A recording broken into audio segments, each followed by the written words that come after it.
Welcome to the Horr-Gasm podcast, the show where the serial killer isn't coming for you, you're coming for them. I'm Nick, and this is my co-host Ali. Hi, everybody. Thank you for joining us wherever you are. Hi, Dr. Nick. I see that all the time back in high school. Just a little Simpsons reference for everybody there, if you've seen it. I always loved Dr. Nick. Right. They became just like I haven't seen him in any of the new Simpsons. He's kind of died off. Aw, so good.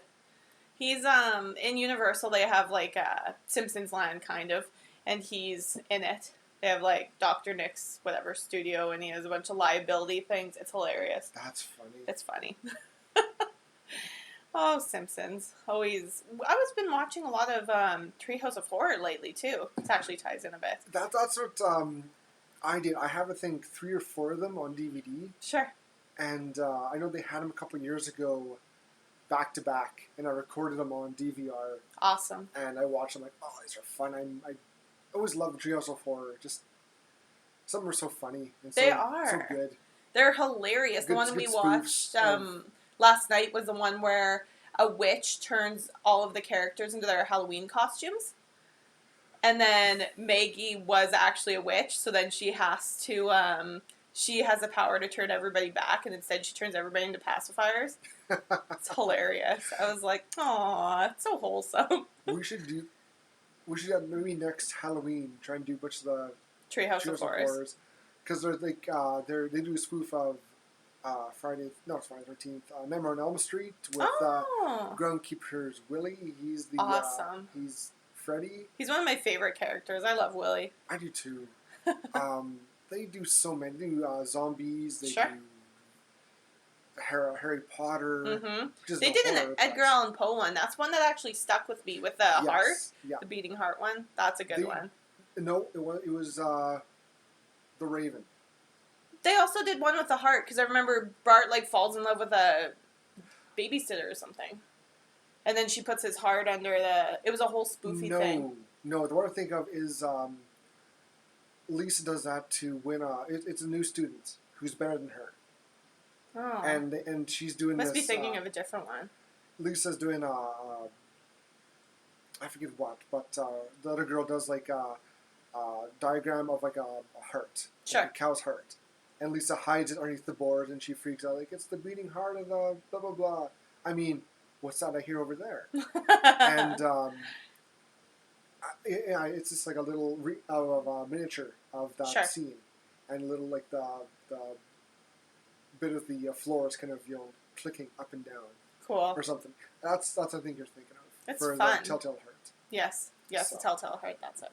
Awesome. Well, should we do some talking chop? I think it's time for Talking Chop. Awesome. Well, we got a little carried away last week, so we had to move our last week's second topic, to this week. But we wanted to talk about, it's about mid-January now, we're getting into 2020, settling in nice. So we thought we'd talk about some of the best kills of the decade. And I read Bloody Disgusting on kind of a weekly-ish basis, a couple times a week. And I came across a 10 best kills from the last decade forum sort of a thing. And some of them, like, I hadn't seen all of them, but I had seen 1, 2, 3, 4 of them. And one of them is actually from the movie we watched last week, Apostle. So if you haven't seen that, I'm going to spoil one of the kills if you're cool with that. So the one from Apostle that's on this list is the one where poor Joseph, I think was his name. Wasn't it Joseph was the dude? The young guy? Teenager? Jeremy, thank you. He gets put in that torture device and gets the nice little corkscrew right into his brain. Yeah. Another one on here is the in Hereditary, near the end of the movie. You haven't seen Hereditary yet, hey? No, okay. Go ahead. Sure. One of the these are all spoilers, by the way. If you don't want to hear these, don't listen. There's spoilers for all the kills in here. Well, that doesn't really spoil much. It just spoils the kill. It doesn't. It's not plot spoiler. Right. This next one for Hereditary is a huge plot spoiler. Okay. Plot. Pot spoiler. Whatever. Don't spoil the plot. Whatever you want it to be. And the mom, in Hereditary, when she finally gets possessed by the demon, there's a scene where when she becomes possessed, she's levitating in the attic and her son's watching her. She grabs a piece of piano wire and starts self-decapitating herself. Ooh. Yeah, and it starts nice and slow and you can hear the squelches going into the flesh. And then as she kind of gets closer to the bone, it really moves fast, kind of like a jigsaw. It sounds kind of comical, but when you're watching it happen, you're just like, it's really gross. It's like super duper crazy gross. Another one on the list was from Saw 3D, which was not one of the best Saws, I'll tell you. And it was the reverse bear trap. And they teased this kill in a bunch of the Saws beforehand. The first two, I'm not mistaken. The first one, you see the girl in it. Yeah. Same character in the second one. Yes. But you don't see it actually in action until exactly this one. Until Saw 3D. Yeah. And it's a thing.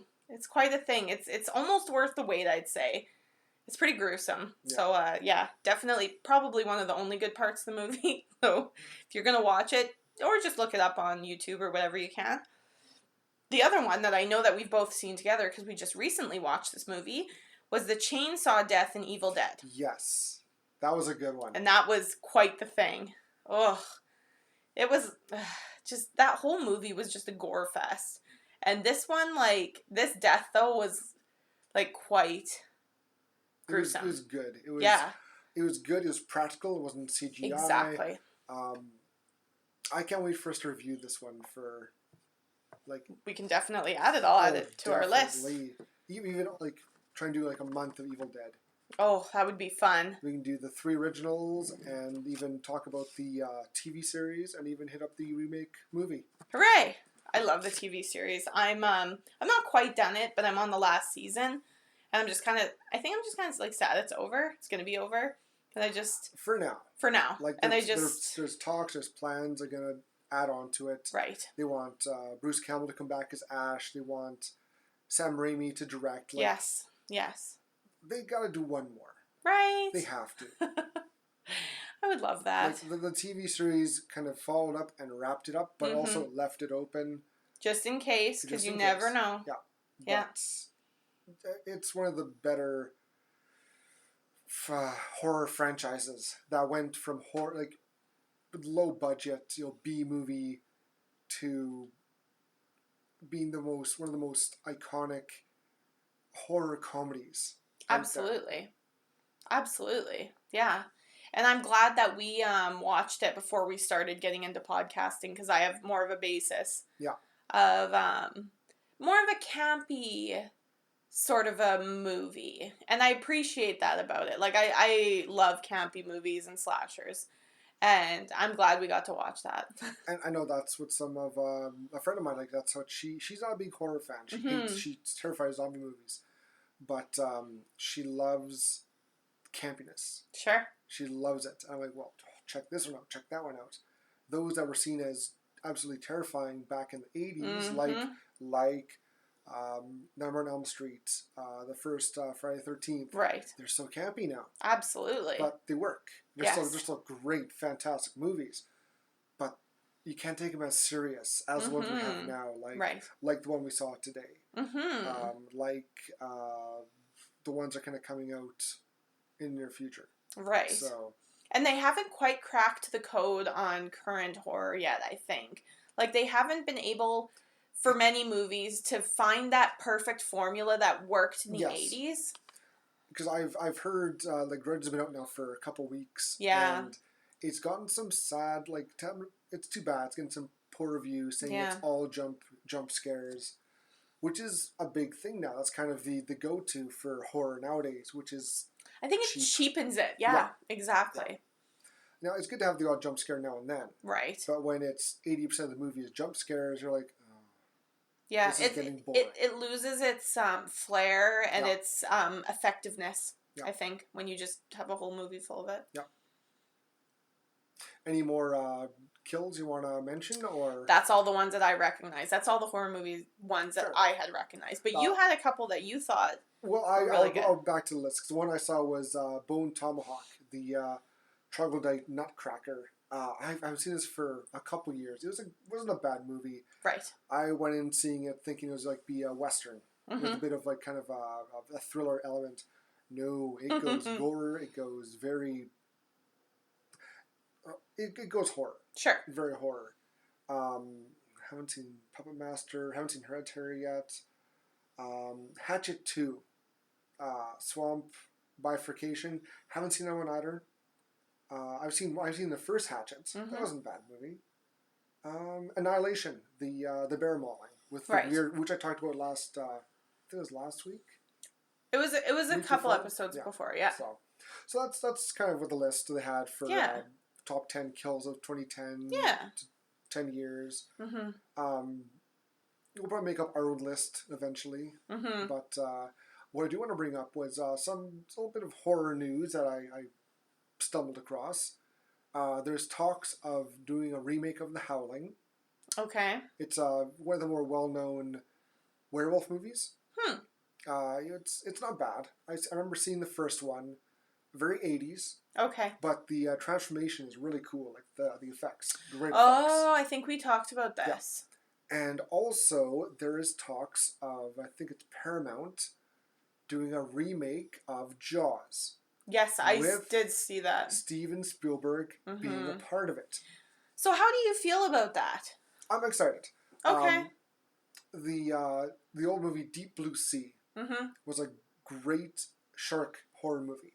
Right. It had the flare.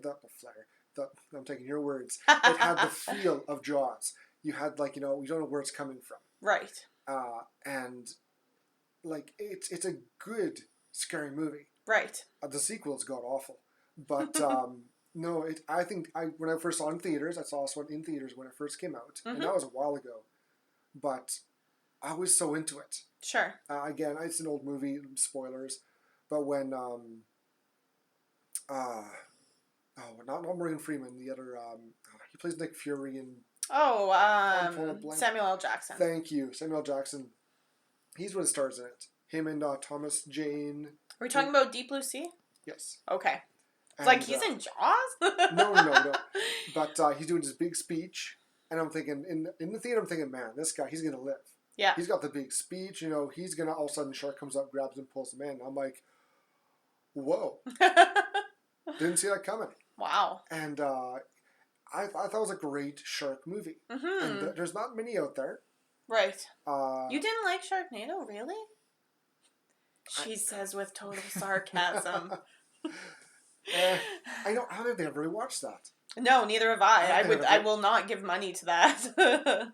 There's lots of good movies that I'd rather give money to. I'd give it a shot. Mostly because it's very corny. Right. It's overly corny. That's what they were going for. That's the shtick. And I appreciate that. It's just like sharks in space, why not? But there's not a lot out there for shark movies. There's 47 Meters Down. The Meg was one that was... The Meg wasn't bad. The Meg was pretty good. There's The Shallows. I saw that. That was pretty good. It was a very isolated movie. And there's one other one where this guy kind of has a bunch of sharks in cages, and he has got tourists, and they kind of get them trapped in there with sharks. I've heard of that. Is that the new one? No, it's old. This is years ago. Okay. Again. I forget what it's called. Because that 47 Feet Down or whatever, they have a new movie called Caged Up or something. They had a new one come out this year, or 2019. I think it was a sequel. Yes, it was a sequel, and it got really good reviews. Really? It did. Oh, wow. Yeah, because Bloody Disgusting even did a review of it, and they said, for what it is, it's pretty good. Oh, good. Yeah.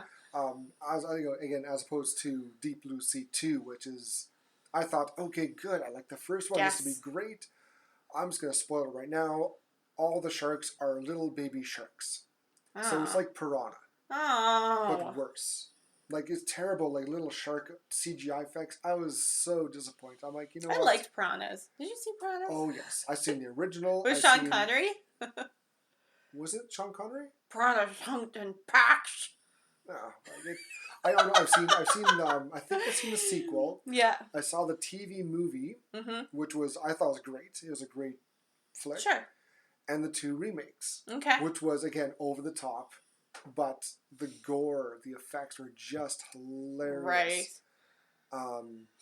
Yeah. Yeah, I don't know how I feel about a Jaws remake, and I know you know this because I continually preach on this podcast that all I want is an original story. If you're gonna get Steven Spielberg, could we not get him to direct a real, like a new movie? Like an original. I don't need another Jaws. Jaws was great. I don't want another one. I feel like we're back in the Disney loop of redoing. What? And this is what kind of bugs me. A guy I work with, we talked about this at work, and he's like, "Oh, I've never seen Jaws. The effects are so corny now." I'm like, I should slap you silly right where you stand. Yes, the effects are a little dated, but it still works. It's still scary. Great. Yes. Yes, again, it you can tell, oh, that's rubber shark. Well, no shit. But this movie isn't, and this is going to sound really stupid, but this movie isn't about seeing the shark. No. It's about, oh my gosh, dog. It's about feeling that fear of the unknown. Like the first scene in the movie when the 2 kids are in the lake or whatever. Yeah. Yeah. The one girl, she's swimming out. The guy's so drunk he kind of passes. My dad and I were talking about this when we were grocery shopping, and he's like, when she like gets tugged a little bit and like then goes under, it is so scary. Oh, I know. Like it's so scary. Like you don't see a thing. No. It's all her acting. Yes. And expressing fear. And I guess I read about that when she was like tied to a rope and they're kind of pulling her back and forth. Like that was hurting her. And I think she kind of got pulled under a little too deep, and she came up and was a little panicky. Yeah. Yeah. But worked. Her reaction, it's the first tug. Yes. The second tug, her breathing. Yes. Her. Yeah. Like I'm like, oh wow. Yeah. Like you can feel it. And then she screams and she's dragged. Mm-hmm. And she gets hit, but she turns into the buoy, and she's screaming, "Oh God, help me!" Gets pulled away. Help me! Splash down. Gone. Nothing. Yes. And I want to do Jaws now. And that's why it's such a great movie. That's why I think I get frustrated when people get stuck up like, oh, it's just an old movie, it's not going to be as good. Oh, the effects look stupid. It's like, watch Psycho, watch Rosemary's Baby, watch The Shining, and tell me that those practical effects aren't good. Yeah. You could watch that in present day in a dark room with a bunch of people feeling the same things, and it's still scary. Like I watched Rosemary's Baby the other day. It was terrifying. Like it was scary. I don't know if I've seen that one yet. It's on Amazon. Oh, probably. It is. It just got added. It was scary though. Like, and whenever I talk to people about Jaws, even I think when Tim was on here, when he said he went and saw Jaws in theaters. Yes. The scene where the guy's under the water looking at the wrecked boat. Yeah. And the head floats by. Yes. That got me too. Mm-hmm. Oh, did that get me? I'm like, oh fuck, what? Yeah. Why is what? What's happening? I'm scared. Yes. And you expect a shark to show up. Yes, the whole movie you're waiting for it. Like that's why you're literally on the edge of your seat, waiting for it. Yeah. It creates such an atmosphere. It's a great horror movie. It is. We're totally adding it. I'm writing these down. Anyways, we should do a quick. We had another topic here. I'll do that quickly. Sure, some J-horrors. Yeah. So since we did Battle Royale today, I thought I'd look up some other famous, well-known-ish, anyways, Japanese horror. And I've said this before. Japanese have a very different way of doing horror movies. Absolutely. They kind of focus more on the physical effect, horror as opposed to psychological. It's very like if you haven't seen a horror movie, think kind of Kill Bill and the Crazy 88 scene. I always think it's very over the top and exaggerated. Oh yeah. Which is like Japanese culture sometimes, I find, right? They exaggerate things. Yeah, I'll throw some just a few names out that people might know. Again, Ring. Ring was originally Ringu in Japan. Yeah. The Grudge was originally Ju-on. Yeah, Ju-on the Grudge, yeah. We should do those too. I'd really like to do those ones. We will. One Missed Call was originally Japanese. One I was talking to, Tetsuo the Iron Man, was done in 1989. Mm-hmm. Black and white film, but the character his body becomes iron. Right. And he can't stop it, and it's like an infection. Sure. And he does everything to stop it. And it like everything he touches would then like hurt him and others. Sure. And it's a very weird but scary psychological movie. You know, when you talk about these, like, I'm assuming, I know most of them, but they're, like, live action, but I think the, like, manga sort of, whatever they call it, is just as, like, I'm thinking Death Note. Yeah. I'm thinking, like, that Devilman Crybaby. That was unreal. I haven't been bothered by a TV show in a long time, and the Netflix Devilman Crybaby bothered me. Like, deeply, deeply bothered me. Yeah, it's funny because how, like, Western civilization has different, censors. Absolutely. Japan's like, fuck that. What are censors? What? You can't kill children? Yeah. Well. You mean we can't show people, dying in these horrific ways? Yeah, Why? it's, they kind of, there's a line, and then the Japanese, they just hurdle themselves over it. Yeah, I was going to say, they just jump right over it. Yeah, there's some of the more well-known, again, manga, cartoons. Yes, yeah. Where the one designer, the creator, he's so twisted. This one big series is about this town which becomes obsessed about spirals. And a whole bunch of little stories is about spirals. And it gets so twisted. Sure. Where the people in this village, this town, end up creating this spiral connected building. And they're all connected. They all arms and legs and bodies become spirals, and it's just weird. Another one is GTO. Basically, it's about these experiments about using dead bodies of fish to produce energy. Where these tubes go in the mouth and their ass, and they produce like a gas.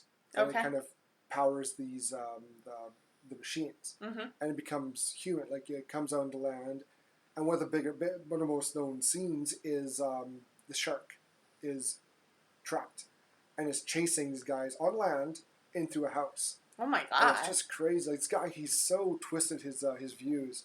One is you find these this mountain with holes in them that are like human shaped. Right. And everyone has their own hole. Yes. And this one guy goes in there and it kind of slides in and disappears. Ugh. And some other people go into it and they find there's an end, and it's just twisted and thin, and it's really twisted. But that's some guys, Japanese, their creations, which is just crazy. Some of the more other well-known Japanese horror is Ichi the Killer. Okay. Which is one of the most graphically violent movies I have seen for a while. This guy gets suspended by wires pierced to his body and hooks, and very Hellraiser of him. Oh yeah, like he's got like the Joker cuts on his cheeks wide open. Some other Godzilla was originally a horror. Yeah, I guess you're right for sure. What else? There's a few more. Tokyo Gore Police. Where's the other one I saw? The Grudges again. Sure. Yeah. Yeah, you said there's quite a few Grudges and whatnot. Yeah. There's like Ichi the Killer is one of the more well-known graphic horror movies. Again, Tokyo Gore Police, let alone, I wonder if that's about. So there's quite a few out there. If you're interested in that kind of stuff and that's you want to check them out, they're not hard to find. And they tend to be just more graphic. Oh yes. So don't be surprised. And there's very they discuss a lot of sensitive matters, like sexual assault is usually a big one. Yeah. Rape, all that kind of stuff. So there's lots of warnings. If you get into J-horror, you're gonna be scared. They don't do anything halfway. You will be uncomfortable. It'll bring a very uncomfortable feel to their shows and movies. Absolutely. Which I kind of felt a bit this week, but I think we should get into it. Yeah, I think so too.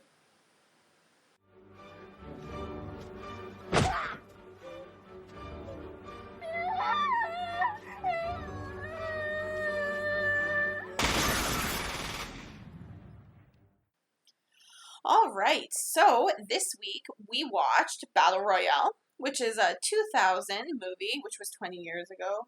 Oh my 20 years. Fucking God. 20 years ago. Wow. That's... And it was directed by Kinji Fukusaka. Yeah. Yeah. I'll go through the cast quickly, and then we'll kind of do a little talk about it, and we'll get right into it. Sure. So the main characters, we got Shuya Nanahara, who is played by Tatsuya Fujiwara. Mm-hmm. Noriko Nakagawa, she's played by Aki Maeda. Mm-hmm. We have Shogo Kawada, who is played by Taro Yamamoto. Mm-hmm. Kazuo Kuriyama, who is played by Masanobu Ando. Who else? Mitsuko Soma, she's played by Ku Shibayasaki. I think I fucked that one up. You're doing real good. And this is one of the more well-known characters. Yes. She was on Kill Bill as the schoolgirl. Who carries a mace. Yeah, yes. Yeah.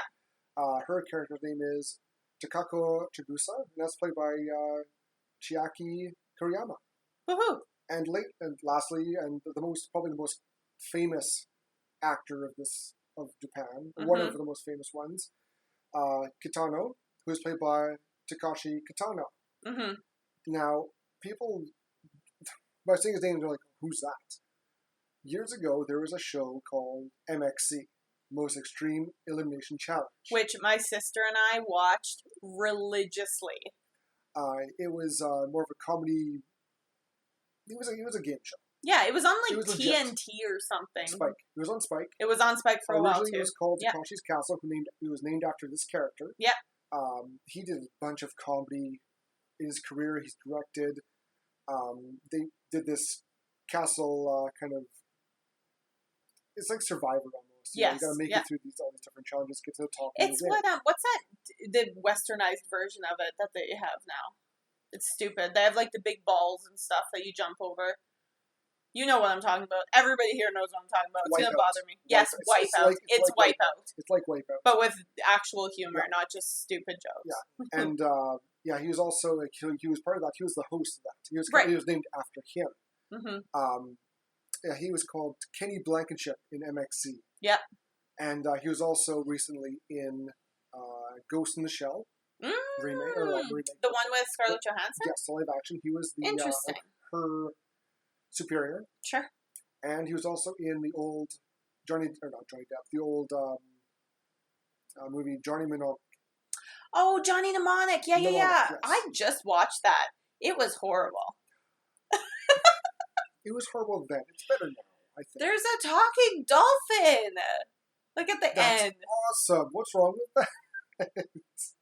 I feel like I was sitting, I feel like I did way too many drugs before watching it, and I had done none of the drugs before watching it. I remember when it first came out, it was panned horribly. Like, listen, I enjoyed it. I enjoyed watching it, but it was just, it's like, I can take a lot of camp and a lot of weirdness, but it kind of, just tiptoed the line for me where it's like, should I just shut this off? Like, am I going to lose anything by not finishing this movie? But it had Keanu Reeves in it. Yeah. And that was kind of, I think this was just before The Matrix. The Matrix, it was. Yeah, because I looked it up. I was like, there's no way he did The Matrix. And then was like, yeah, Johnny Mnemonic. That's what I want to do. Oh, God. So Battle Royale, it was based on a manga and novel before this.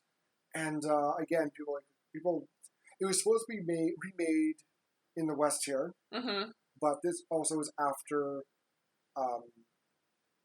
the Hunger Games? Yes, thank you, the Hunger Games. Yeah. And the guy who kind of made it is like, well, it's kind of a waste now to do it because they did the Hunger Games. People think, oh, this is just a copy of Hunger Games, where in reality, Battle Royale came first. Yes, exactly. It was way before Hunger Games. Hunger Games took it. It's like, let's tone it down. Yeah, which was stupid. Yeah. But like I was saying too, this reminds me of Danganronpa as well, which is kind of if like Danganronpa and Battle Royale had a baby, that would be Hunger Games. Because in Danganronpa, it's you get voted in by being the best at something. So it's the best killer, the best manipulator, the best sewer, the best cook. There's skills that don't translate. And if somebody isn't killed within a certain time period, then the creator of the game, in quotations, starts killing people. Yeah. And it's a game. Yeah, and well, whereas this isn't a game. Right. It is, but it's more just punishment. Right. We'll kind of break into as we review it. Right. But there's still quite a few changes from this and in the book. Interesting, yeah. Like as we're watching, I was explaining how this character, he's more of a fighter. In the movie, he's not. Yeah, and this character has more of a tragic backstory. Yes. Yeah, this fight scene's longer, but I mean, like, you have to leave stuff out when you're making a movie, and I get that, and I feel that. But some things, when you explained it to me after, I was like, oh, that would have been so much better. Like, some of the fight scenes would have made more sense. It also would have went a little more out there. Right. Like this one guy, when he's fighting, like, there's a few main antagonists. Yes. There's this one, funny names again. I just call him, are you talking about Crazy Guy? I just call him Crazy Guy. Crazy Guy, I think, Kuriyama. Sure. In the movie, he was added because he wanted to. Yeah. In the book, he was part of this class, but he was very emotionless. Mm-hmm. And he picked up, like, he learned so fast. Right. He was like a genius. We can sure. do that. Yeah. Also, the other major antagonist was Chigusa, who that's the she's the oh, Mitsuki or whatever. Nope. Mitsuko, like the slutty one. Yes, sorry, I got them mixed up. Oh, okay. Yes, like she was super slutty. Like she used every way, shape, and form to seduce or to lie. Like just really a bad person. Which we don't really get in the movie, except the one confrontation with the girl who corners her in her little hut that she's staying in. And she has her own little kind of gang of girls who are, like, she sells them off for sexual favors in return for money and drugs. Her character herself in the novel was horribly abused sexually as a child, and which is hinted at one part. It is, but they don't go as far as in the novel. No, they don't. They tone it down significantly, which really doesn't show how broken her character is. Right. Where this guy kind of showed up in her life, he started dating her mom, started abusing her, right, and in return he would give her gifts and all that, and would get her. She was. I use the word broken because she was so screwed up in the head, right, where anything sexual was healing, and that's how he kind of told her, "Ooh, this hurts." Well, by abusing her, he feels better, and she should feel good because she made him feel better. It's interesting. Wrong. It's really messed up. Very, very horrible. Yeah. And just terrible. But that's how her character believes that she was doing something right. Mm-hmm. Later, again, in the novel, in the movie, you see her after walking away from two guys she killed who were naked. Right. That goes into way more detail in the novel, where she seduces the one guy to kind of for protection. Sure. The other guy was more trusting, all that, and she kind of actually started to like him because he was nice to her. Right. She was always being abused and hit and all that. And people kind of treat her like a slut. She was. The other guy, he gets mad. She figured out what she was up to. She kills him. And the other guy gets stabbed. Right. And in her view, to make him feel better, she has sex with him as he's dying. Mm-hmm. And when he says her stop it, she feels betrayed because he lied to her, and then she slits his throat during sex. And it shows that she should almost be pitied. Sure. But her actions through the whole novel and the movie counteract her. Like, no, she kind of deserves to get her head blown off. Right, yeah. Again, in novel, you get backstories almost every character. This they just skip over a lot. Yeah, I found it hard to follow, and I just, like, in any movie, it's hard to follow when you have, like, almost 50 characters, but this one I feel like they did as many flashbacks as they could while still keeping it relevant and not boring. They followed the main characters, the ones that needed a little bit of backstory as to why, like, the one girl, she's running. Yeah. And they explain, oh, well, her and her other classmates who are, like, their best friends. Sure. She was an avid runner, and he was always following her, making sure she was okay. Right. And just kind of supporting her. Right. And you see she's running, and you always got my back. She looks back, and he's gone. She's kind of daydreaming a bit while running, because that was her freedom. Right. So. Yeah, I liked some of the stories they went into. I just thought, like, they tried to connect it too much. Like, and it's going to be silly, but, like, the small pieces were, like, the two girls, it's like, we'll be best friends forever, okay. And then they show them being dead. And, like, I get where they were actually trying to be like, look, we showed you every character. But you could have left some of them out. I don't care. We know you don't develop an affinity for any of these characters once they die. Then it's like, okay, great. I don't think they showed every death. But because they show, say, 2 or 3 deaths, and they name off names at that. Because every 6 hours they do a little recap and show who's dead now. And you'd see 2 or 3 people dead. They say like 4 or 5 names. Yeah. But whatever. Yeah, I agree. Yeah, and they would kind of, but sometimes when, especially in the beginning, they'd kind of flash and show you who they were. Yeah. Which is fine. Oh yeah. But I just I totally get it. But I wish they would have spent some more time developing the main characters a bit more. Like, I would have loved to know more about Crazy Guy.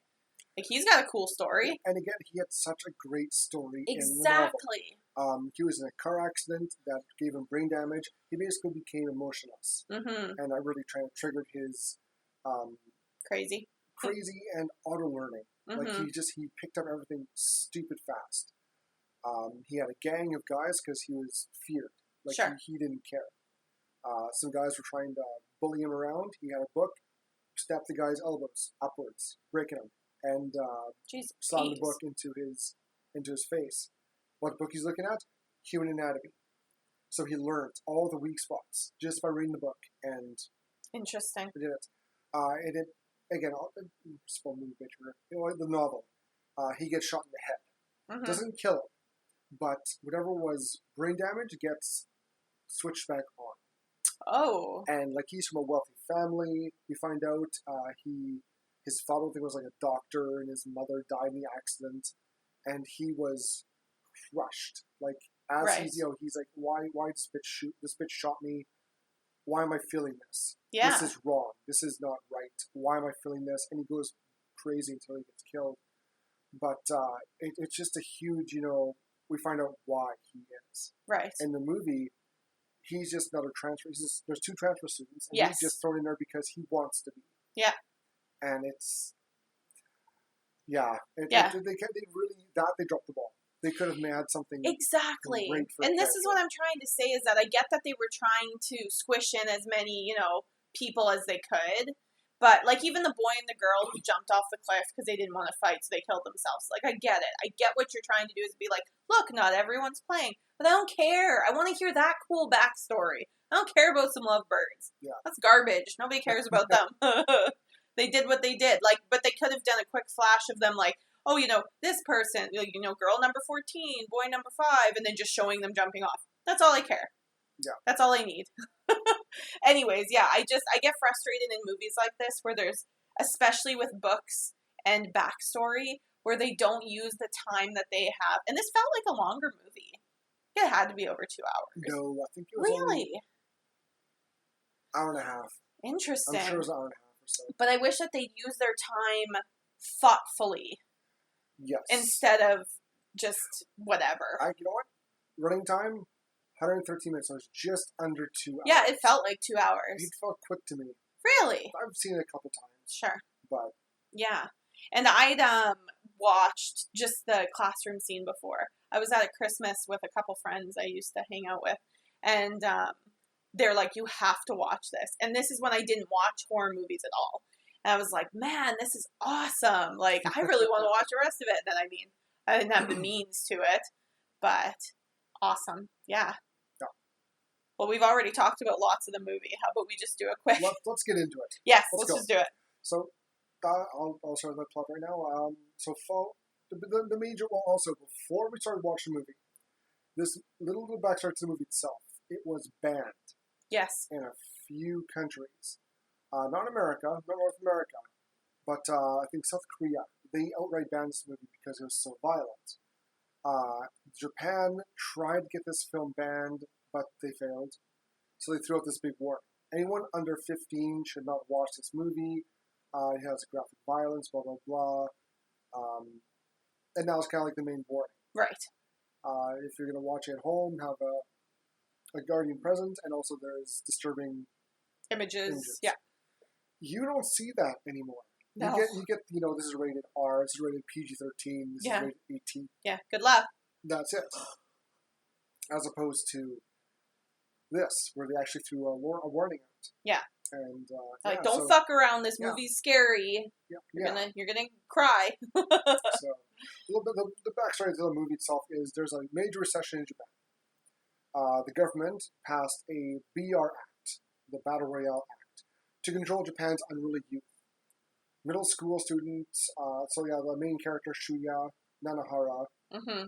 We find out comes home, his dad committed suicide. Right.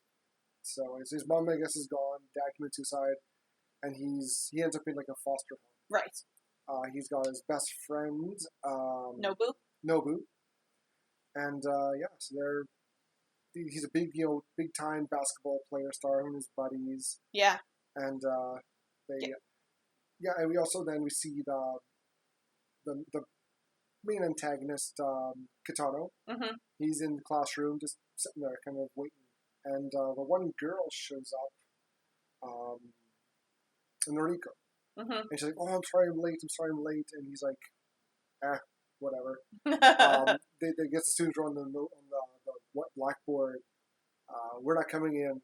Yeah, screw you, teach. Screw you, teach. We're not coming in today.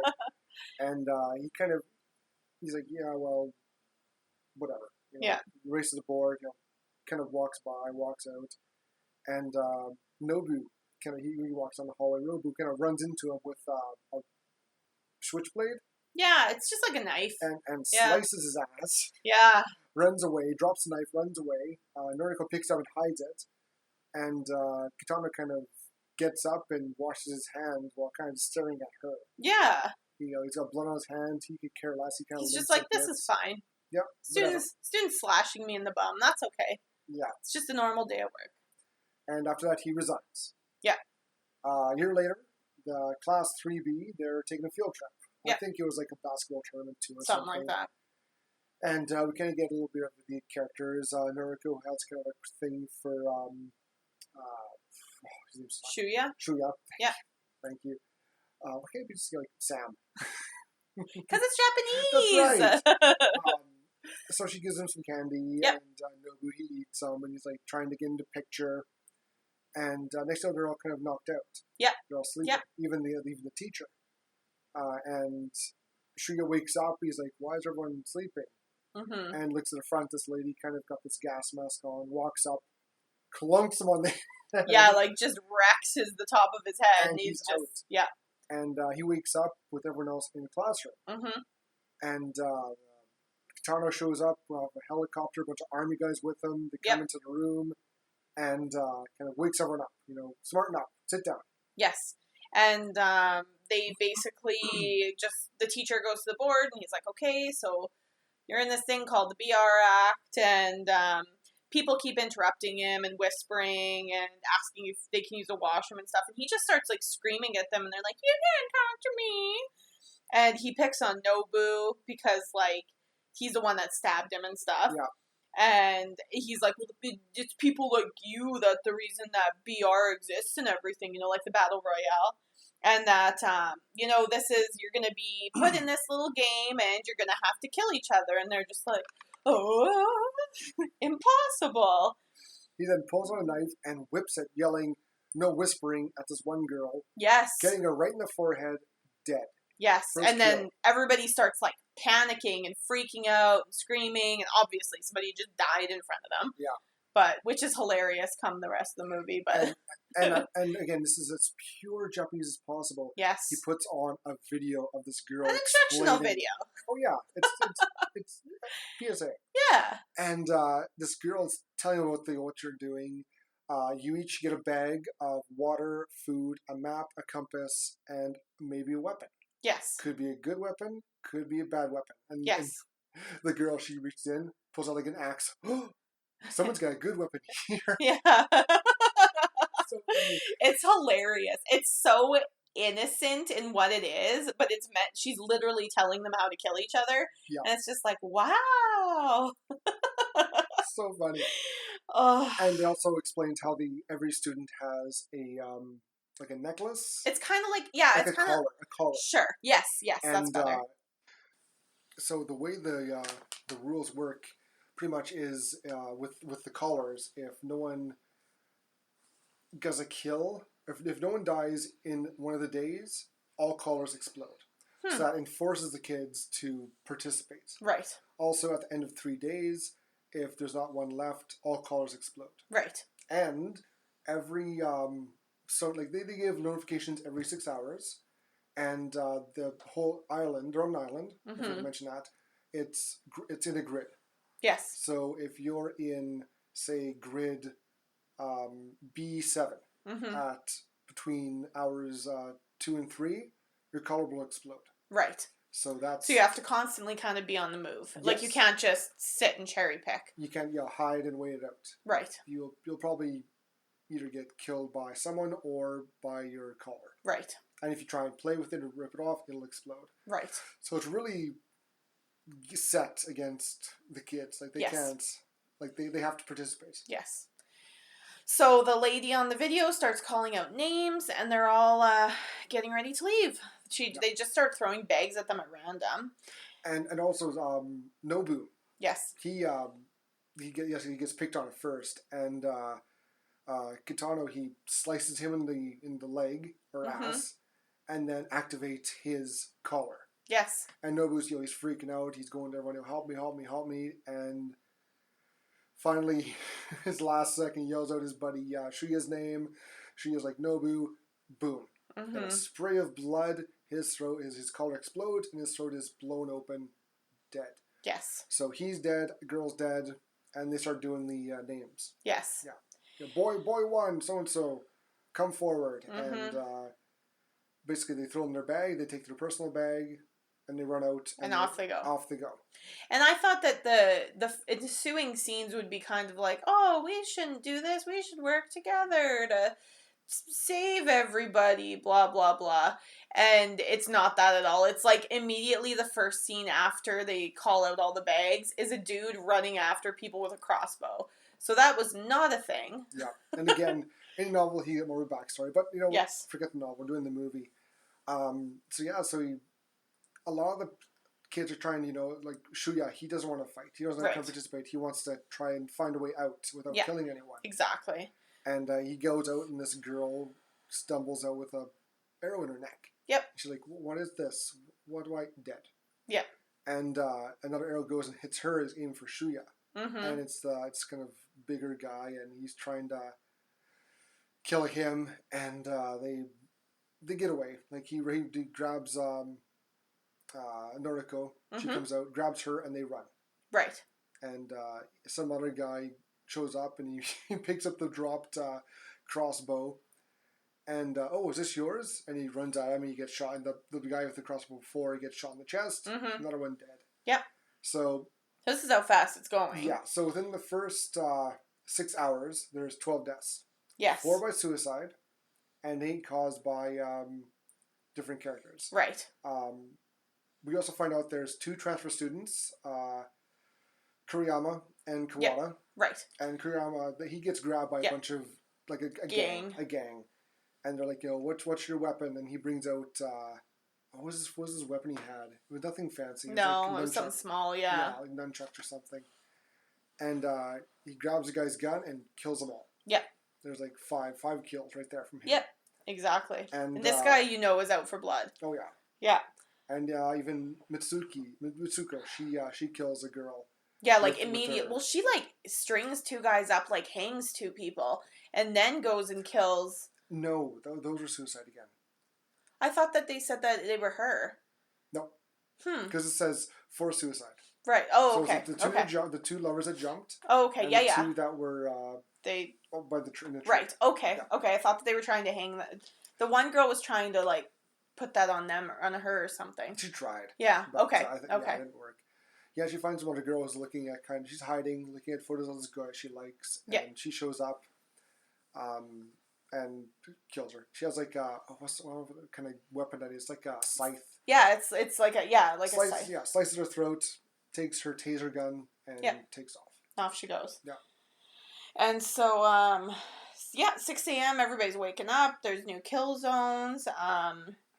And then this is when the kid with the axe comes after Shuya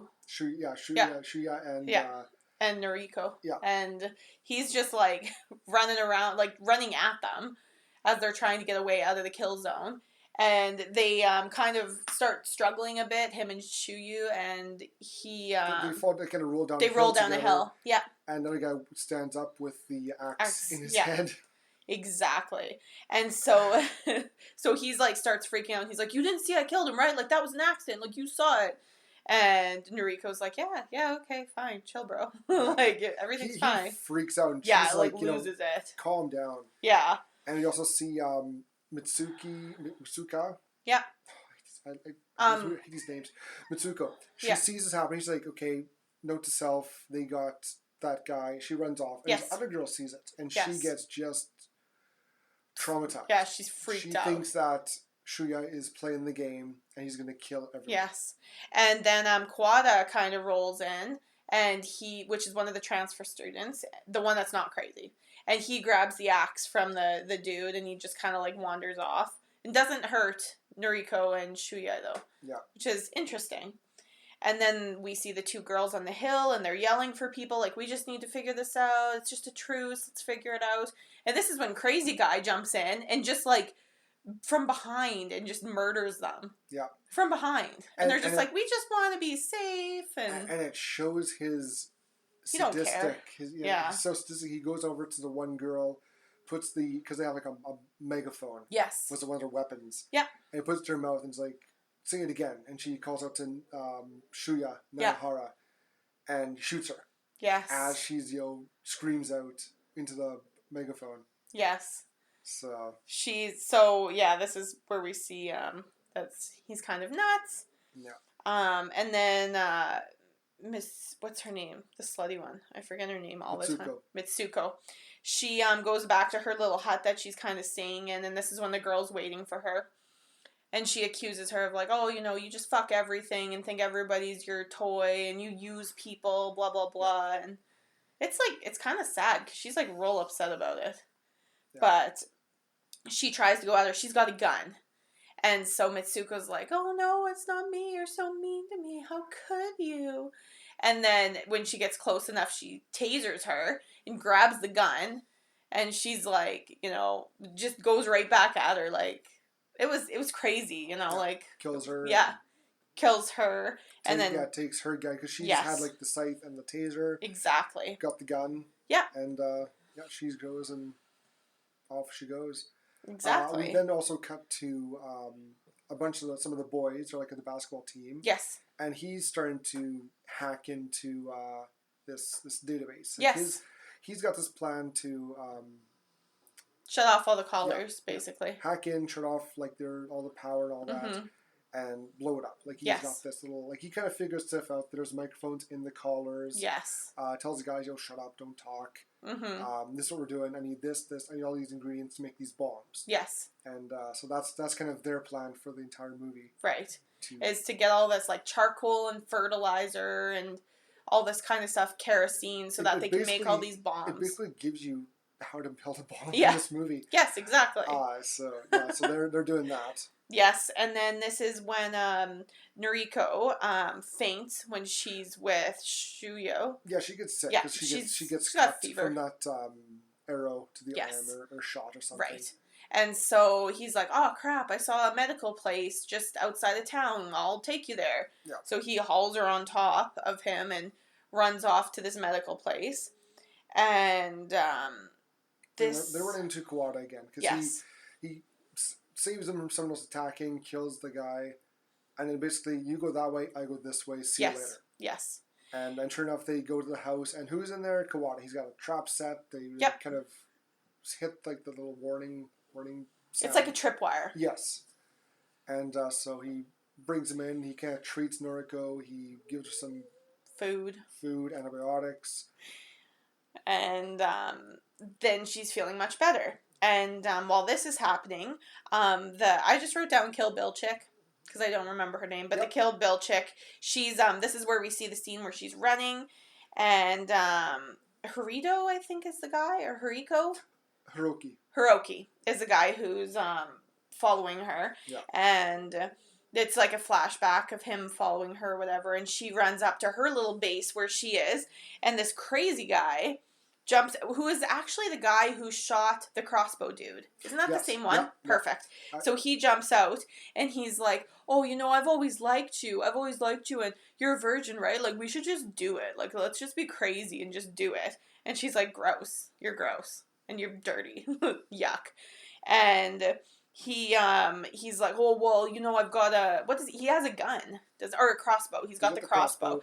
And he's like, like, I'll shoot you and all this stuff. And she's like, try it. Like, I dare you. Because I'll come at you 10 times harder, bitch. Yeah. And so he's like, whoa, and then shoots, and it cuts her cheek. And she turns back at him and, like, pulls out a switchblade and just, like, fucking runs at him, and he's screaming. She goes a little crazy. Yeah. I think this is what got, because I know Quentin Tarantino loves this movie. Sure. And I think he hired her for Kill Bill based off because of this movie. That does not surprise me at all. So they get struggle a bit. She slashes him a few times. She gets him down, and he also, before this, he was also, well, you don't want to die a virgin. I don't want to die a virgin. Hey, let's bang. She's like, no. I don't, Ew. I've got more things to worry about than a little thing between your legs. Yeah. And that's when he kind of gets all upset and shoot her. Yeah. And so she gets him down, and she repeatedly stabs him in the groin, and then one or two times in the chest. It is a very aggressive groin stab. I'm just gonna say that it is not for the faint of heart, because she is like going at it. Yeah. Yeah, she's very uncomfortable with his advances. Yes. And you know what? Good for her. Yeah. I do not blame her at all. No, for what he was kind of doing and suggesting and implying. These are grade 8s, by the way. Yes. Like, this is like just the beginning of the whole, sex thing. Yes. But, those hormones. It is. But, he's... Just he liked her, hey, I'm gonna do it with you, and you're thinking, hey, we're gonna die, someone's gonna kill us. She'll want to do this, and no, she does not. No, and she let him know. Oh yeah, with a stab to the wiener. A couple stabs to the wiener and chest. And as she's kind of finishing stabbing him, I guess you could say, Mitsuko shows up and she shoots her. She's trying to run away. She kind of notices. And she sees Mitsuko pull the gun, and so she starts booking it immediately. And she's like fast runner, yeah. That's like what she's known for, I guess. And so she just starts taking off, and we kind of cut to later in the day, and that's when she finds Hiroki or whatever his name. Oh, right, forgot it. You just told me. Hiroki. Okay. And he said that he was looking for her because his special little device is actually a tracker. Yes. And I don't think it says who. But it's just, he can see when people are being chased. It's like callers. He can see whoever's a caller. Exactly. So he says that he was looking for her, and she's like, oh, well, okay. So then we have another heartfelt moment, which again, like, I get it, but it didn't need to be here. I want to see more people die. I don't want to hear you confessing your love over and over. Yeah. Which happens so many times, which is a Japanese thing, and I get it. Like, I get why they do it. She asks, is that one you like? He's like, yeah. Is it me? No. Okay. Well, I'm just gonna lay on you for a bit, and then she's dead. And I'm not gonna be here for much longer, so I'm just gonna hang out here. And he's like, okay. And she has like one little inner monologue. Do I have the? Oh God, please give me the strength to say this one last thing to him. Yeah. She's like, that's so lame. You're really cool. He's like, you're like the coolest girl ever. And she's like, oh, dead. It's so stupid. It's pretty. A little crazy. Yeah. So then we go back to Shuya, Kawada, and Noriko. Yep. And we get a bit of a backstory to Kawada, why he's there. Right. We find out he previously won a Battle Royale before. 2 years ago, I think, wasn't it? Was it 2 years? I'm pretty sure. I think it was 2 or 3 years ago he had won. Yeah. Yes, it was 3 years because he would have been in. Yes. Yeah. And the last 2 was him and his girlfriend, and we can't see that she pulled a gun and shot at him, which made him shoot at her. Yeah. And they're like the last minutes. They're both their like for time wise, both their collars are beeping. Yeah. So I think she kind of made him forced kill her. Him. Yeah. So he would live. Exactly. And of course now he's out to get revenge. He wants to show up so he can get revenge on the whole Battle Royale act. Yes. And kind of show him what's what. And then we see Crazy Guy shows up. He kills some guy with a bulletproof vest. Yeah. Shoots at him, and the guy's like, haha, I knew that this would come in handy. And then it's like the guy comes down with he pulls out a sword, Crazy Guy, and jumps down off a car. Just like the guy's like, with his arms out, and he's standing up. It's like, come on, bro. Yeah. And these guys, they hear what happened, and yes, they try and kind of hide a bit, which is terrible. They're too loud. Yes. It's silly. And suddenly this thing smashed through the window, and it's the guy with the bullet vest head. With the grenade in his mouth. Which is interesting. Yeah. That's like a special kind of fucked up. You know? It's cool. It's one of the cooler things in this movie. But to take his head that you just severed, pull the pin on a grenade, stick it in his mouth, and then throw the whole head in. You could have just thrown the grenade. Yeah. That's what I mean. It's like there's a special kind of messed up in his head. Yeah. Right? So basically, explodes. Shuri gets a little hurt, and he tells Kawa to take care of Hiroki. Yeah. And basically draws Crazy Guy's fire away. He runs. Yeah. And he runs into the guy with the GPS. Yeah. Who just saw his best friend get killed. Right. Shuri gets shot a little bit. He kind of jumps into the water at the edge of the island. Yeah. His buddy does the same thing after he gets shot. Mm-hmm. And we find out that Shuri got picked up by a bunch of girls at the lighthouse. Yes. And so they kind of, this one girl, Yuki, kind of checks on him. She's got a crush on him. Yeah. Tells him kind of what he's missed. She's like, this is the first time I've ever touched a man's body. Yeah. It's like, they bandaged him up, and she was like... a little creepy. She's a little a little creepy. A little creepy. She was like full on creeper mode. I never touched a boy's body like that before. Oh, she says man. She says man. Oh, she wants something. You know what she's saying. Yeah.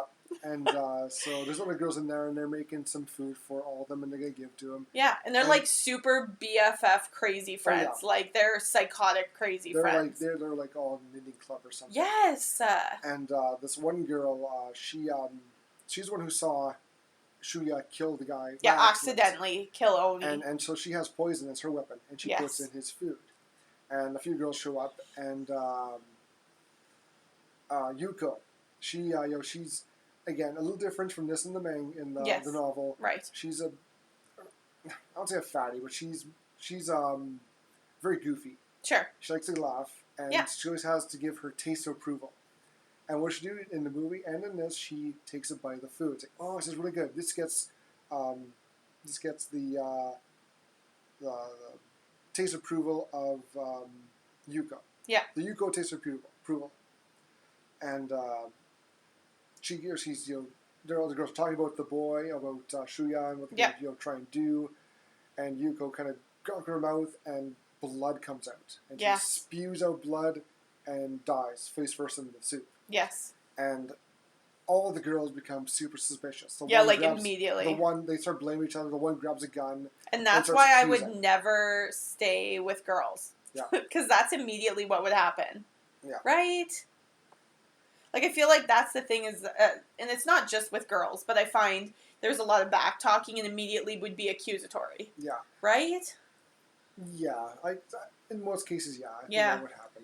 And I get that that's kind of a stereotype that they're playing into, but I feel like but also, I've been there.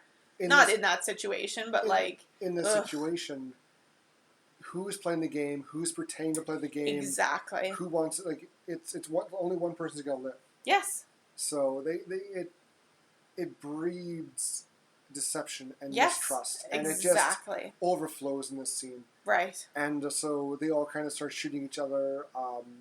It comes down to two girls with handguns, and the first one who really started accusing with the Uzi, she's on a table shooting at them. They're on their back shooting up at her, and they all shoot each other at the same time, and they all just kind of drop. And the one girl who had the crush, she's like, "Stupid, we're all stupid." And she does. Yes. And the one who actually tried to poison Shuya. Yeah, she survives, and she's like, "This isn't my fault. This isn't all my fault. No. This isn't all my fault, right?" And then she runs up and unlocks, because Shuya obviously can hear all this gunfire. And he's trying to bang the door. What's going on? Let me out. Yes. And she locks the door, lets him out, and then she books her upstairs, up to the lighthouse. The lighthouse, yeah. So he's following her, and he's like, "Where are you going? Where are you going?" And then when he gets to the top, he sees that she had thrown herself off the top of the lighthouse, and her body's just kind of in the rocks with the water and everything. Yeah. So he kind of, he sees all the dead bodies, and he leaves. He takes off to go find Shuya and Kawada, and he's all bandaged up. He's limping, and it turns out he does find her, but just before he finds them, we see Kawada. He's taking care of Naruko. Sorry. And she's having some weird dreams with her and her teacher, Kintaro. Yeah. And it's kind of like they're having ice cream and hanging out by the beach, having some ice cream, talking. Yeah, it's strange. And she wakes up and they kind of have a little talk. And she just gets up and like, "I'm gonna go wait for Shuya." Yeah, Shuya. Yeah, I have to go find him, and he's like, "We're right near a danger zone." And if you guys have ever seen Archer, this is a hard movie to watch because they constantly say the words danger zone, and it's hard to contain them all. And so it starts raining out, and she runs into Shuya. He kind of collapses after he sees her. Yeah, but first she runs into Mitsuko. Yes, Mitsuko shows up. And she's got the gun, and she's like, because you're gonna die ugly, just being shitty. We see before that her and her two friends bullied Noriko, and they kind of locked her in the bathroom stall. Exactly. And calling her die ugly. Yeah. And she kind of gets scared and runs away. Like, what did she see? And there's Kintaro. He's just walking Teacher's out there. just hanging out behind her and like, hey. He's got an umbrella. Yeah. He's like, hey, how's it going? Hi. And Shuya shows up, he kind of collapses. Yes. And she goes to him and kind of walks over with the umbrella, puts it over her head, gives it to her, and he fucks off. Yeah, he's like, hey, bye. And Kawada shows up and he gets him in, and they're, so they all get her back together. Yes. And now there's now 10 people left. Woohoo! We're getting down to it. Yeah. And so we come into, so Hiroki, the guy with the GPS, finds a girl they had a crush on. Yes. But she freaks out, shoots him. Yes. Of course. He collapses. This is so weird. And as he's lying there, he's like, "You're so cute." Yeah, I just have one thing to say. You're so cute. Yeah, I've had a crush on you forever. Yeah, just so cute. Dead. And then she's like, why did you tell me this? Why didn't you tell me this before? Yeah, you've literally never said anything to me. Yeah, what do I do now? And Mitsuko shows up, kills her. Yes. It's very Romeo and Juliet. She shoots her in the chest. She's dead. And then this is when we get the flashback to her, like, sad life. Yeah, we get a bit of, what's her problem. Yes. And it's showing, like, her mom's an alcoholic. They've got a big, she's got a big bottle of gin, and she's kind of passed out, and her mom's boyfriend or friend or whatever kind of goes to give her a doll, and he's like, look, the doll's got all of her clothes off.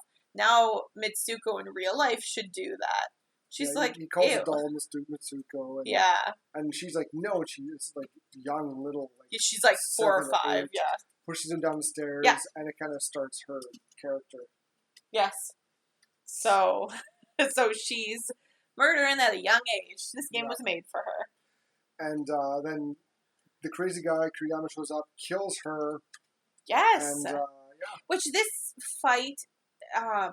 you said in the comics or the manga it's a lot better. It's a more dramatic, where he shows up, they kind of fight, and she sees a bit of a connection to him, because they both are again, broken, and there's something wrong with them. And in his previously instead of instead of Hiroki getting killed by the girl that he liked, right? He fights with actual hand-to-hand combat with Kuriyama. Crazy guy. And he uses this kind of more, mystical fighting. He uses like his energy, and he gets killed in the end. Right. But he also wounds Kuriyama. Like he screws up his arm, so he can't. Like he actually does surgery on himself. He ties his tendon so it works better. And it's a great scene. But then he runs into her, and they kind of like it comes to a point where he has a gun on her face. Yes. And he can't pull trigger, and he's kind of confused, like, why can't I do it? And she's like, oh, it's because you love me. It's because you're meant to be with me. And he drops the gun, grabs with his other hand, and blows her head half off in the novel. Yeah. In this, he just shoots her. Yeah, and it's kind of like he shoots her, she goes down, she gets up. He shoots her, she goes down, she gets up. It's a really short scene for two main antagonists in the movie. I just thought it could be so much better. I don't know. Yeah, it was a little lacking. It was overdone because you shoot her, she's hit, she go down, she get up, try shoot him while he shoots her again, does it a couple times, and she's dead. Right. So then we're now. We find out that Noriko is the last girl. Yeah. And the three guys who are trying to hack in, they do. Yeah. They hack in. They got everything set to go take to school and blow it all up. And the main base is having like a spaz attack because he calls it the third guy. So the third guy starts popping up all over the screens, and they're like, "Oh my God, what do we do?" There's a picture of like some guy like with basketball. Yes. Doing a dunk. Yes. And the teacher walks over to the main power and just flips the switch. Reboot it. Yeah. Restart it as soon as you can. Have you tried turning it off and back on again? That's what it is. So they're all excited because they got things going, and they hear something coming. And one of the things it's Shuya.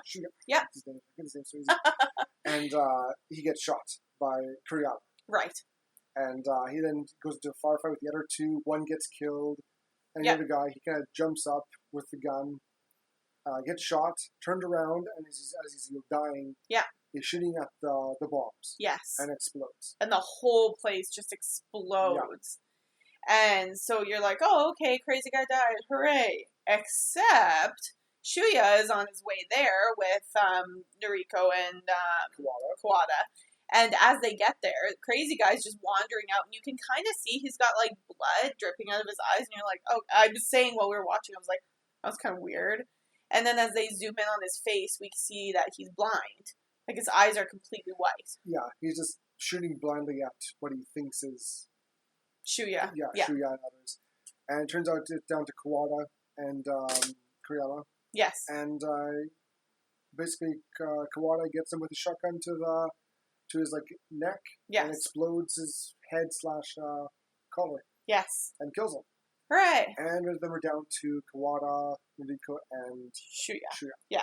And they go to the edge of the island, and Kawada knows that there's microphones in the collar, so he kind of tells them, you I made everything up. I tricked you so you get to the end and win again. Yes. This Keiko girl, I made her up. She's fake. Yeah. And joke's on you. Yeah. And we see... he pulls out a gun, and then there's like a shot, and then it's just black screen, and then they go to the main... You have Katana listening. Right, and exactly. And you hear the gunshots. He's like, all right, game over. Yeah, and, okay, game over, yeah.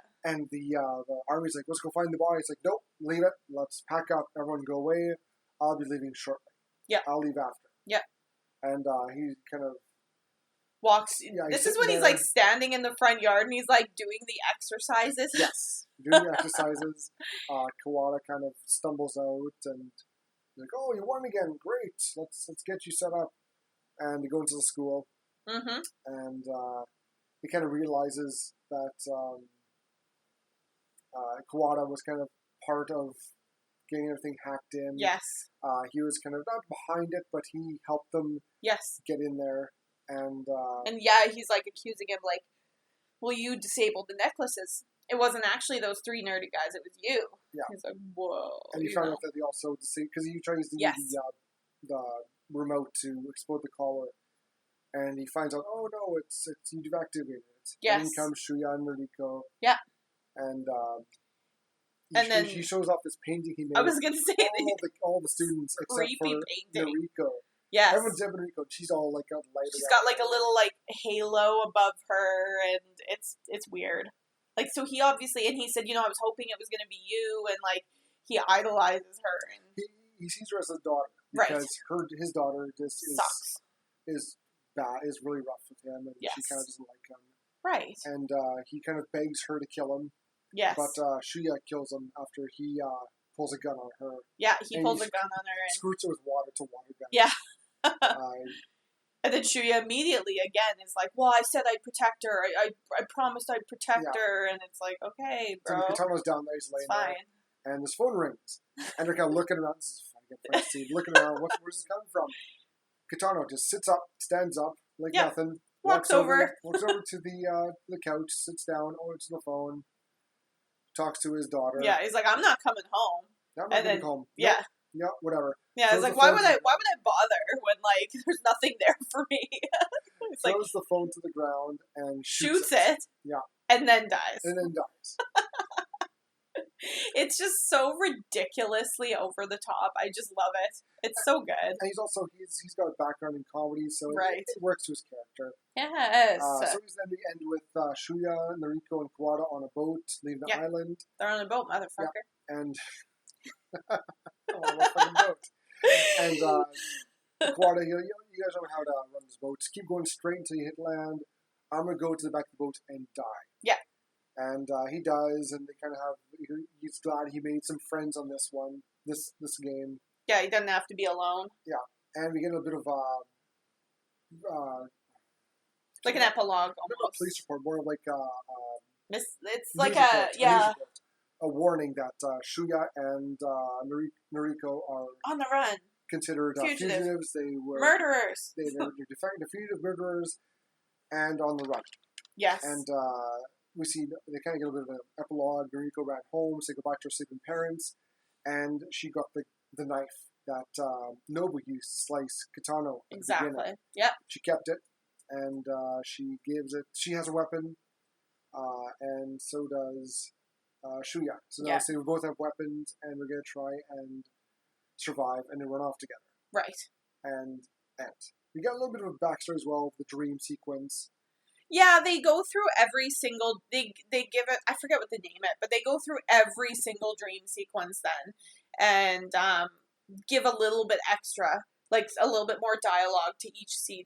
Well, and in the dream sequence, there's no sound, no dialogue, you just see them move their lips, nothing. Exactly. And this they kind of fill in the blanks to what they said. Yeah. And it shows, again, there's a bit of, Kitano liked the girl, like he saw her as a daughter. She was he was like his favorite student. Right. So. And which is fine, but I mean, you still shouldn't go get ice cream with a teacher. I still think that's creepy. But it gets a little like, what should adults say to a student right now? Exactly. And it just kind of ends on that. I'm like, yes. Oh, that's kind of creepy. Mm-hmm. But... And do they not explore that in the manga at all? Totally different. There's no connection. Oh, really? None. He's a lot more sadistic. Yeah, he jokes about he jokes a lot more regarding the students and them killing each other, and I don't think he dies in the end in the manga. I don't think he does. I'm really gonna have to read it because I'm interested. Okay, and you said that there's a second one to this as well. There is, but does it follow Shuya and yes? Okay. Shuya and Noriko are starring it, but it's not. Nowhere near as good as this. Okay. Not even close. So it's just them on the run for a whole movie then? Yeah, there's like a big resistance. Again, it feels very Hunger Games. Novel, it's a lot more in depth with the resistance. Sure. Kawada knows the basketball guy, the hacker guy's sister. Yep. Okay. And she's the one who gives him this little USB drive to hack in. And it's a lot. It's more like a revolution to fight this BR act. Okay, so it is kind of like the Hunger Games, where the first one is the only one that you actually get the Hunger Games, and everything after that is The Resistance. Yes. Okay. Yeah. Interesting. Yeah. Interesting. Hunger Games, total ripoff. For sure. Absolutely. 100%. And people are like, oh, no, it's really good. No. What? Read Battle Royale. Yeah. Read it and enjoy. Yes. It's so violent, but mesmerizing at the same time. Totally worth it. It just sucks you in. Yeah, it was good. I really liked this movie. I enjoyed watching it. I would probably rate it 3 out of 5 Horr-Gasms. 3.5 for me. Interesting. I'll give it 3.5. Yeah. Because I like it. It's got some the odd interesting kill. Yes.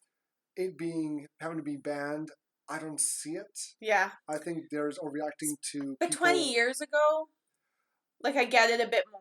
It's more of a, we don't want people to reenact. Exactly.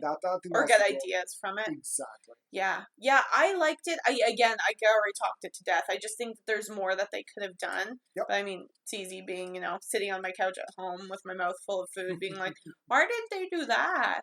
Yeah. But I just think that they had so many opportunities and so much good backstory that I wish that they would have used it a bit, is all. But what do you think is Ichabod's kill of the flick? Oh, well, I think the kill of the flick is definitely going to have to be the groin stabbing. Yes. Chagoose's kill on the one guy, the creepy guy, he had it coming. He was this kind of lechy pervert.